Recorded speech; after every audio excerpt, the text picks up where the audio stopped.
जय हिंद। इस वीडियो में हम देखेंगे कि ट्रेन के छत पर लगी ये जालीनुमा आकृति आखिर ये क्या करती है और चोरी से बचने के लिए रेलवे ने अपने पंखों को 110 वोल्ट क्यों कर दिया, और ट्रेन का जो एसी होता है ये कितने टन का होता है, इसकी क्षमता कितनी होती है, और ये इसके नीचे इस तरह से सिलिंड्रिकल ड्रम क्यों लगाए रहते हैं। कोच के बाहर यहाँ लिखा रहता है साइड फिलिंग, इसका मतलब क्या होता है, और यहाँ लिफ्ट हियर क्यों लिखा जाता है। रेलवे अपने ट्रेनों में से इस तरह के स्क्रू कपलिंग को हटाकर सीबीसी कपलिंग को क्यों करना चाह रहा है, और ट्रेन के अंदर लगे इस लाइट्स का मतलब क्या होता है जो बीच में लगे रहते हैं। साथ ही रेलवे अपने टॉयलेट को जो सीडीटीएस टॉयलेट थे इसको हटाकर ये अभी कन्वर्ट करने जा रहा है बायो टॉयलेट में। रेलवे अपने आधुनिक ट्रेनों से इस साइड बूफर को क्यों हटा दिया, और ये क्या करते थे साइड बूफर, अब नए ट्रेनों में ये साइड बूफर को क्यों नहीं लगाया जा रहा है। आप देखे होंगे किसी ट्रेन के साइड में यहाँ पीले रंग की पट्टी बनाई गई है, जबकि आप इस ट्रेन में देखेंगे तो यहाँ कोई भी पट्टी नहीं बनाई गई है।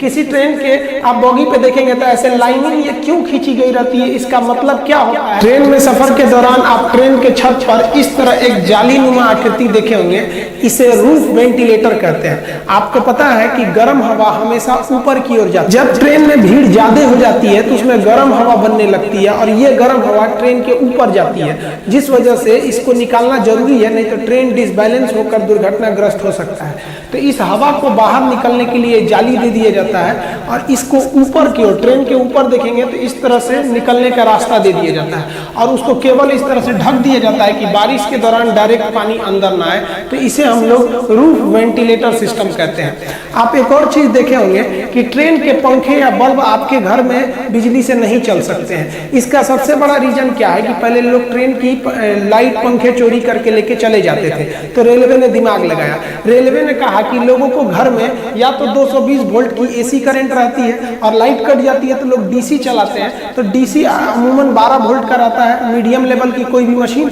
24 वोल्ट की बड़ी चीजें रहती हैं, और 5 वोल्ट के छोटे छोटे खिलौने वगैरह रहते हैं। यानी रेलवे समझ गई कि एसी अगर घर में चाहिए तो 220 वोल्ट, और डीसी चाहिए तो 24 या 12 चाहिए।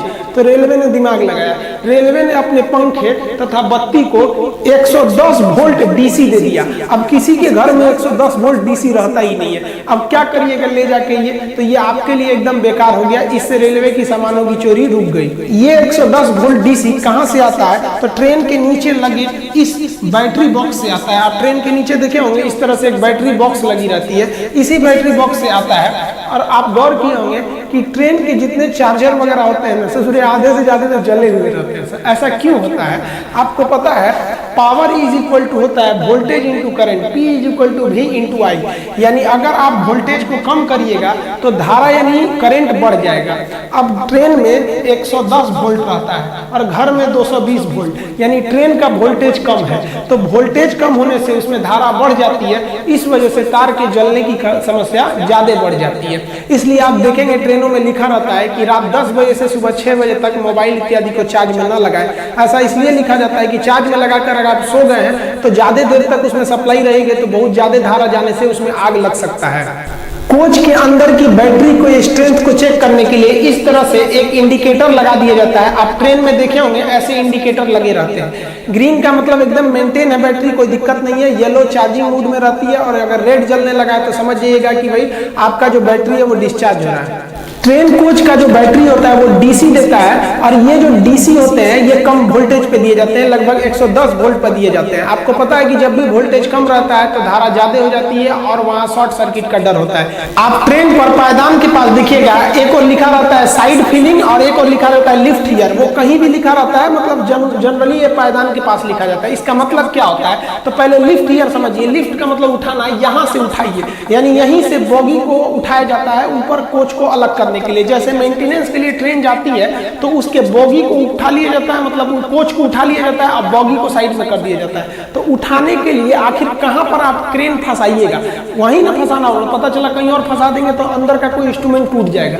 तो फंसाने वाले जगह को इंडिकेट करने के लिए लिखा रहता है लिफ्ट हियर। यहाँ देखिए उठा लिया गया, ये ऊपर उठ गया, और इसकी जो बोगी जिसमें चक्का रहता है उसे बोगी कहते हैं, बोगी बाहर निकल जाएगी। अब साइड फीलिंग का मतलब समझते हैं। साइड फीलिंग का मतलब होता है, साइड मतलब इस साइड से, फीलिंग मतलब भरिए। ये पानी भरने के लिए जगह दिया होता है साइड फिलिंग, ताकि टंकी में पानी को आप भर सके। पानी भरने की व्यवस्था रेलवे के हर स्टेशन पे नहीं रहते हैं, बड़े बड़े स्टेशनों पर इसकी व्यवस्था रहती है। इसके लिए आप देखेंगे 4 इंच मोटा एक पाइप रहता है, जिसमें से ये फ्लेक्सिबल पाइप निकले रहते हैं। इन पाइप की मदद से हम यहाँ से रेलवे का कोई स्टाफ इस साइड फिलिंग जहाँ रहता है वहाँ उस पानी को भरने लगता है। ये पानी कहाँ जाता है? तो ये उस कोच के टंकी में जाता है। एक कोच में 4 टंकी रहती है, 2 इस साइड के बाथरूम में, हर बाथरूम की टंकी अलग रहती है। तो 2 इस साइड में, 2 इस साइड में रहती है, यानी टोटल 4 टंकी रहती है। और एक टंकी की जो कैपेसिटी होती है वो 500 लीटर रहती है और इसको भरने में 20 मिनट का समय लगता है। तो ये आप देखिए टोटल कैपेसिटी कितनी हो जाएगी, 500 लीटर की एक रहती है। ऐसे ऐसे 4 टंकी रहते हैं, क्योंकि 4 बाथरूम रहता है एक डिब्बे में, तो टोटल 2000 लीटर इसमें भरा जाता है। लगभग 20 मिनट में इसे भर दिया जाता है। ये रेलवे स्टाफ का काम होता है कि जैसे ट्रेन आके लगेगी तुरंत उसको भरना है, इसीलिए उसे ढूंढना न पड़े ताकि ट्रेन लेट ना हो। वहाँ स्पष्ट लिख दिया जाता है साइड फिलिंग, यहीं से आप उसको भरिए। लेकिन ससुरा एक दिक्कत आ गया, एसी का जो डिब्बा होता है ना उसमें यहीं पर एसी लगा रहता है। अब बताइए, जहाँ टंकी बनाना था वहाँ एसी लग गया, अब क्या करेंगे? एसी के डिब्बों को देखिएगा तो इस साइड में ये थोड़ा सा पचके होते हैं। यहाँ पे देखिए ये थोड़ा सा, ये ना ये साइड से ये थोड़ा सा पचका हुआ है। क्यों पचका है? क्योंकि वहाँ टंकी नहीं है, वहाँ पर क्या लगा हुआ है? एसी।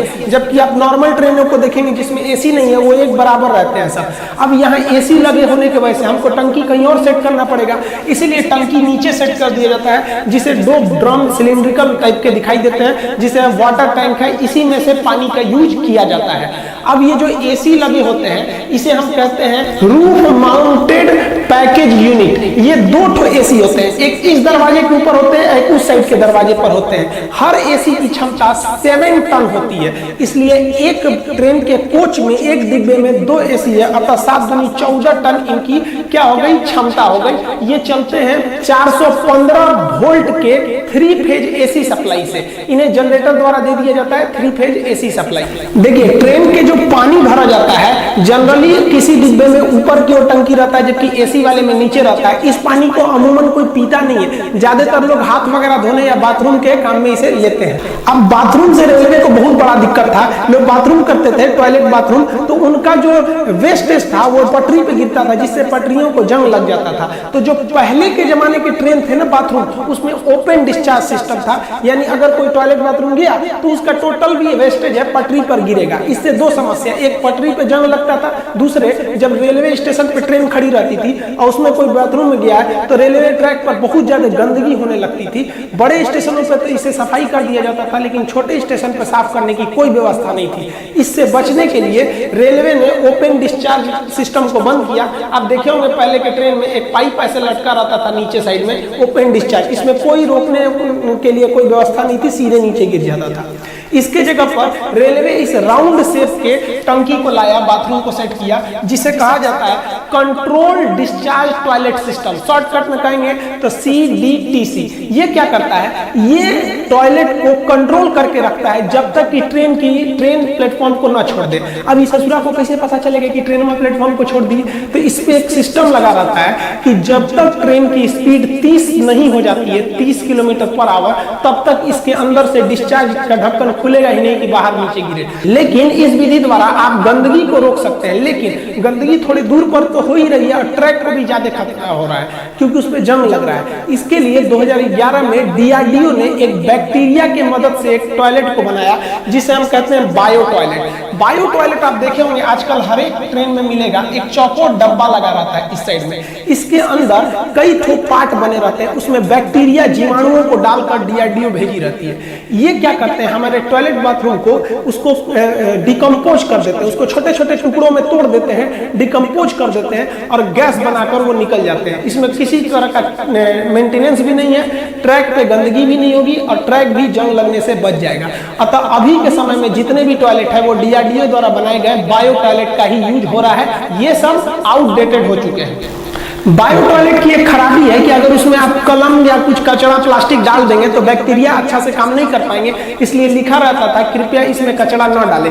लेकिन हिंदुस्तान के लोग को इतना समझ है, सर पानी तो डालते ही नहीं है, सर कचरा कैसे हटा देगा, सर जाएगा सर तो उसमें किसी किसी का नाम लिख देता है सर बाथरूमों में। इसलिए रेलवे ना इसमें कचरा ना जाए उसके लिए इसके फ्लश पे एक तो जाली लगा देते। देखिए आप किसी भी टॉयलेट के सीट को देख के नहीं बता सकते हैं कि वो बायो टॉयलेट है या फिर ओपन डिस्चार्ज है या फिर वो CDTS स्पेसियस है। ये तो एक सीट है बैठने के लिए, इसे वेस्टर्न कल्चर का कहते हैं, ये इंडियन कल्चर कहते हैं। अगर आपको पता करना है कि टॉयलेट कौन सा है, फिर तो आपको कोच से बाहर आना पड़ेगा और नीचे का देखना पड़ेगा कि कौन से प्रकार का टॉयलेट है। हालांकि आजकल जितने भी देखने को मिलेंगे वो सब के सब बायो टॉयलेट ही लगाए जा रहे हैं। नीले रंग वाली ICF कोच में बिजली बनाने के लिए उसके अंदर अल्टरनेटर लगाया जाता था, जिससे उसकी स्पीड कम हो जाती थी। इसलिए नए जमाने के LHB कोच में अल्टरनेटर हटाकर एक जनरेटर कार दे दिया जाता है, जिसे एक्स्ट्रा में जोड़ दिया जाता है। ये जनरेटर कार जो होता है 750 वोल्ट की बिजली बनाता है, जो 3 फेज का AC करंट होता है। जबकि ट्रेन में सबसे ज्यादा बिजली की खपत AC में होती है, और AC भी जो होता है वो 415 वोल्ट ही लेता है। तो आप कहेंगे कि ये 750 वोल्ट क्यों बनाया? तो देखिए, जब करंट को आप दूर सप्लाई देते हैं तो कुछ वोल्टेज लॉस होता है, इसलिए ये 750 वोल्टेज बनाता है कि ताकि AC कोच तक पहुंचते पहुंचते वो 415 वोल्ट मिल जाए। लंबी दूरी के ट्रेन में एक पेंट्री कार होता है जिसमें खाना बनाया जाता है। उसमें इस तरह से खाना बना दिया जाता है और आपको सर्व कर दिया जाता है खाना। लेकिन बहुत से ऐसी ट्रेन है जिसमें पेंट्री कार नहीं होता है, तो उसे ऑन बोर्ड कैटरिंग यानी बड़े स्टेशनों से खाना डायरेक्ट रेडीमेड बनाकर और उसमें सर्व किया जाता है। ट्रेन के किसी किसी डब्बे पर आप टॉयलेट के पास इस तरह से लाइनिंग देखते होंगे। ये जनरल बॉगी को दर्शाता है कि ये बॉगी जनरल है, इसमें कोई भी घुस सकता है, रिजर्वेशन की जरूरत नहीं है। जनरल बॉगी की एक और पहचान होती है कि इसमें 3 दरवाजे लगाए जाते हैं। 3 दरवाजे इसलिए लगाए जाते हैं क्योंकि इसमें भयानक कोच के पूरा भीड़ होता है, एकदम भयानक, एकदम देखिए ना, अतः यह भीड़ जल्दी से निकल जाए और जल्दी से एंट्री कर जाए, इसलिए इसमें 3 दरवाजे दिए जाते हैं। स्लीपर में केवल 2 दरवाजे दिए जाते हैं एक साइड में। एक चीज आप गौर किए होंगे कि जनरल बॉगी या तो शुरू में लगाता है या तो लास्ट में लगाता है, यानी अमूमन दोनों साइड में लगाता है। बीच में जनरल नहीं रहते हैं, बीच में स्लीपर बॉगी को लगाया जाता है और AC को। देखिए, स्लीपर बॉगी में अगर हम 3 दरवाजे देंगे तो उसमें सीट की संख्या घट जाएगी, इसलिए उसमें 2 ही दरवाजे दिए जाते हैं और स्लीपर में भीड़ भी कम रहता है। दूसरा, स्लीपर का अगर आप लॉन देखिएगा तो एक से दूसरा जुड़ा रहता है। आप यहाँ देखिए, एक लंबी गैलरी दिखेगी।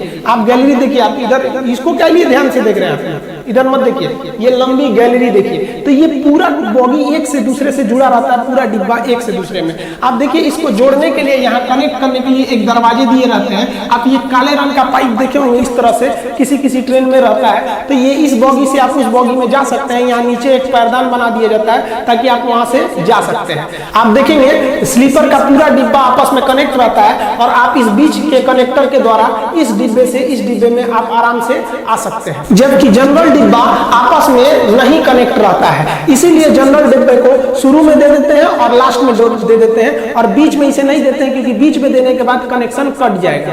रेलवे के कुछ डिब्बों पे देखे होंगे, साइड में यहाँ आपको पीले रंग से कॉर्नर को रंग देता है और कुछ डिब्बे को पीले रंग से नहीं रंगता है। इसका मेन ये रीजन होता है, ये कपलिंग को दर्शाता है। देखिए, कपलिंग क्या होता है? 2 डिब्बे को जोड़ने के लिए एक कपलिंग का प्रयोग करते हैं। यहाँ पर पहले जमाने के जो नीले रंग के डिब्बे थे उसको जोड़ने के लिए स्क्रू कपलर का प्रयोग करते थे, यानी इस डिब्बे को और इस डिब्बे को जोड़कर एक हुक से इस स्क्रू को कस दिया जाता था। इसमें समस्या क्या होती थी? कसने का तो कस दिए, जब ट्रेन चलती थी तो उसमें तनाव रहता था, लेकिन जब ट्रेन रुकती थी तो रुकने के बाद से ये स्क्रू नीचे हो जाता था और ये डिब्बा उस डिब्बे पर चढ़ने का डर होता था, टकरा मत जाए। तो इस टकराने को रोकने के लिए इसमें 2-2 ठो साइड बफर लगाए जाते थे। ये साइड बफर ये इतना सब रहता है, बचपन में हम लोग कहते थे कि चुंबक है। ये चुंबक नहीं है, स्प्रिंग है कि अगर ट्रेन रुक गई स्क्रू कपलिंग से तो ये डिब्बा उस पे ना चढ़ जाए, तो ये इस पे चढ़ेगा तो ये साइड बफर जो है आपस में टकराएंगे, इसमें स्प्रिंग लगा रहता है, ये कुछ अंदर घुस जाएगा और फिर ये उसको ढकेल देगा। इस तरह से ये एक दुर्घटना को रोक सकती थी, लेकिन इसमें झटके ज्यादा लगते हैं। दूसरा एक और डीमेरिट है कि इसमें आपको लोहे की बर्बादी है। 2-2 तो साइड बफर जोड़ रहे हैं इतना हैवी, फिर इस डिब्बे को जोड़ने के लिए स्क्रू कपलिंग का प्रयोग कर रहे हैं। तो इतना क्यों किया जाए? तो रेलवे ने दिमाग लगाया, उसने ये बिना पीला पट्टी वाले की जगह पे एक पीला पट्टी वाला लाया और उसको उसने बदल दिया सेंटर बफर कपलर में। नए जमाने के जितने भी LHB कोचेज है, इसमें आप कहीं पे भी देखिए यहाँ साइड बफर नहीं मिलेगा आपको, बल्कि इसका जो कपलिंग होता है LHB का वो होता है सेंटर बफर कपलिंग, यानी इसके बीच में ही जो बफर यानी स्प्रिंग लगाना होता है उसी के मुंह पर एक क्या कर देते हैं, कपलिंग भी जोड़ देते हैं, यानी वही डिब्बे को जोड़े रहता है और वही स्प्रिंग का भी काम करता है। आप देखिए, इसी को हम लोग कहते हैं सेंटर बफर। देखिए, ये शुरुआत का हिस्सा किसका काम कर दिया? ये बफर का काम कर दिया यहाँ पर, यानी स्प्रिंग सॉकर का काम कर दिया, झटका नहीं देगा। और बीच में ये वाला मोटा सा हिस्सा ये किसका काम कर दिया? कपलिंग का। तो ये शुरुआती भाग इसका कपलिंग का है और पीछे का भाग बफर का है। तो इसे हम कहते हैं CBC यानी सेंटर बफर कपलर। इसमें क्या होता है, ये ज्यादा अच्छा माना जाता है। इससे एक्सीडेंट होने के बाद ट्रेन को इधर उधर छटकने का मतलब डिब्बा को बिखरने का डर नहीं रहता है, एक ही जगह रहता है और ये ज्यादा झटके को एब्जॉर्ब कर लेता है। तो जिस डिब्बे में सेंटर कपलिंग यानी CBC होता है उसका कोना पीले रंग से रंग दिया जाता है और जिसमें नहीं रहता है उसको नहीं रंगा जाता है।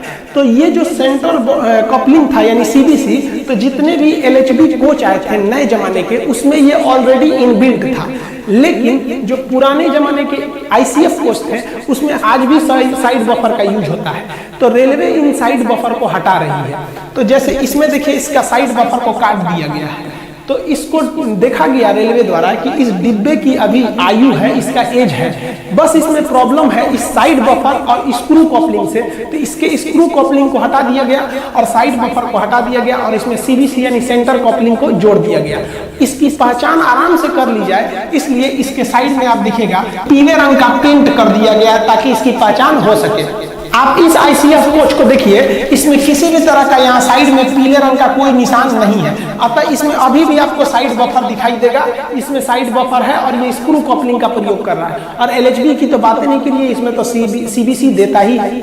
आप ट्रेन के डब्बे पर कुछ नंबर लिखे देखे होंगे, इसे हम कोच नंबर कहते हैं। ये 5 डिजिट यानी 5 अक्षर का होता है। शुरुआत के जो 2 डिजिट होते हैं ये इस साल को दर्शाते हैं कि किस साल में ये कोच बना हुआ है, और लास्ट के जो 3 डिजिट होते हैं वो टाइप को दर्शाते हैं किस टाइप का ये कोच है। जैसे इसके शुरू में लिखा है 04 यानी ये 2004 का बना हुआ है। लास्ट में पढ़िए 052 ये AC कोच को दर्शाता है। देखिए AC कोच 1 नंबर का डिब्बा माना जाता है। तो 1 से लेकर 200 तक का नंबर ये AC कोच को दर्शाते हैं, 1 से लेकर 200 तक का। तो आप बताइए 52 किस में आएगा, 1 से लेकर 200 के बीच में, यानी ये AC डिब्बा है। और शुरुआत का 2 अक्षर 04 ये बता रहा है कि 2004 का बना हुआ है। अब AC के बाद सेकंड नंबर आता है किसका, स्लीपर का। तो 1 से 200 AC हो गया, तो 200 से लेकर 400 तक स्लीपर होगा। स्लीपर बोगी 200 से 400 होगा। अब देखिए इसमें लिखा है 98 335। तो 98 क्या है कि ये डिब्बा भैया 1998 का बना है, 335 तो ये 200 से 400 के बीच में आएगा। ये कौन सा है, तो स्लीपर को ये दर्शा रहा है। अब स्लीपर के बाद आता है आपका जनरल। तो जनरल कहां से होगा, तो भाई 1 से 200 AC हो गया, 200 से 400 स्लीपर हो गया, तो 400 से लेकर 600 के बीच में आपका जनरल डिब्बा आ जाएगा। आप यहाँ पर ये लिखा है, हम यहाँ बड़ा लिख देते हैं 12/429। तो ये कब का बना है, 2012 का। 429 देखिए 400 से लेकर 600 के बीच में आएगा, अतः ये जनरल डिब्बा है। जनरल डिब्बे की 2 और पहचान आपको बता दी है कि आपके दरवाजे इसमें कितने दिखाई देंगे, 3 दरवाजे इसमें दिखाई देंगे, साथ में साइड में यहाँ इसे लाइनिंग भी दिखाई देगी। अब 600 से 700 चेयर कार को दर्शाता है। देखिए ट्रेन में जब भीड़ ज्यादा हो जाए और सबको रिजर्वेशन नहीं दे पाती है तो कम दूरी के लिए चेयर कार दे दिया जाता है। उसमें काफी अच्छा चेयर होता है, आरामदायक होता है फ्लाइट के जैसे जन शताब्दी हो गया, इसमें केवल आपको बैठने के लिए यही मिलेगा और इसका भी रिजर्वेशन होता है। तो वो चेयर कार के डिब्बा को दर्शाया जाता है, कहां से, 600 से लेके 700 तक के चेयर कार को दर्शाया जाता है। जैसे यहाँ लिखा है 02/615। अब बताइए 2002 की बनी है, 615 तो इसी के बीच में आएगा। ये जन शताब्दी ट्रेन है और ये चेयर कार डिब्बा को दर्शा रहा है। अब 700 से 800 तक का नंबर जो होता है वो सीटिंग कम लगेज को दर्शाता है। जब कभी रेलवे को ऐसे डिब्बे भेजने रहते हैं कि जिसमें ज्यादा सामान नहीं ले जाना है तो क्या करते हैं, उस डिब्बे में आधा बैठने का जगह बना देता है सीटिंग के लिए और आधा लगेज को बना देता है, और इसी को हम लोग कहते हैं सीटिंग कम लगेज। इसका नंबर 700 से 800 के बीच में होता है। आप यहाँ पढ़िएगा लिखा है 08701। तो आप बताइए 701 तो 700 और 800 के बीच में ही आएगा, अतः यह सीटिंग कम लगेज है। आधा जो लगेज होगा और आधा में आदमी बैठेंगे। तो इसको जनरली रेलवे क्या करती है कि इसको विकलांग श्रेणी में डाल देती है, क्योंकि हैंडीकैप की संख्या कम होती है तो उनको इसी में डाल देती है कि भाई आप इसमें सेफ रहिए। तो ये आप इसको पहचान सकते हैं, ये 2008 का है। अब जिस भी डिब्बे के ऊपर 800 से ज्यादा का नंबर लिखा रहता है तो या तो वो चिट्ठी ले जाने वाली बोगी होगी या तो पेंट्री कार वाला होगा। जैसे देखिए पेंट्री कार में क्या लिखा है 805, तो 805 ये नहीं 800 से ज्यादा है, तभी तो क्या लिखा है भाई पेंट्री कार का 800 से 5 है। जैसे यहाँ पढ़िए तो 15 का मतलब क्या है भाई 2015 का है, 857 800 से ज्यादा जनरेटर जनरेटर कार है। तो 800 से ज्यादा में या तो पेंट्री कार होगा या तो फिर मेल वाला होगा जो चिट्ठी ले जाता है, या तो जनरेटर कार होगा। आप यहाँ एक चीज देखेंगे, यहाँ सी लिखा हुआ है। सी किस चीज को दर्शा रहा है कि कॉपलिंग को दर्शा रहा है कि ये सीबीसी कॉपलिंग है और इसमें साइड बफर नहीं लगा है। अब ट्रेन के लास्ट में एक क्रॉस बना रहता है जो ये बताता है कि पूरी ट्रेन जा चुकी है, यही लास्ट डिब्बा था। और यहाँ लास्ट में आपको एलवी लिखा रहता है। एलवी का मतलब होता है लास्ट व्हीकल, यानी आखिरी डिब्बा अब निकल गया है, टेंशन फ्री। ट्रेन कहीं से टूटी नहीं है बीच से, आप टेंशन फ्री रहिएगा। इसके अलावा आप देखेंगे यहाँ एक लाइट लगा रहता है जो कंटिन्यू नहीं जलता है बल्कि ब्लिंक करते रहता है, साइड में भी लगा दिया जाता है। ये इसलिए बताता है कि अगर बीच में कहीं ट्रेन में कोई फॉल्ट आ जाता है, ट्रेन रुकती है, तो पीछे से अगर कोई सेम ट्रैक पे ट्रेन आ रही है तो उसे वो लाइट दिख सके।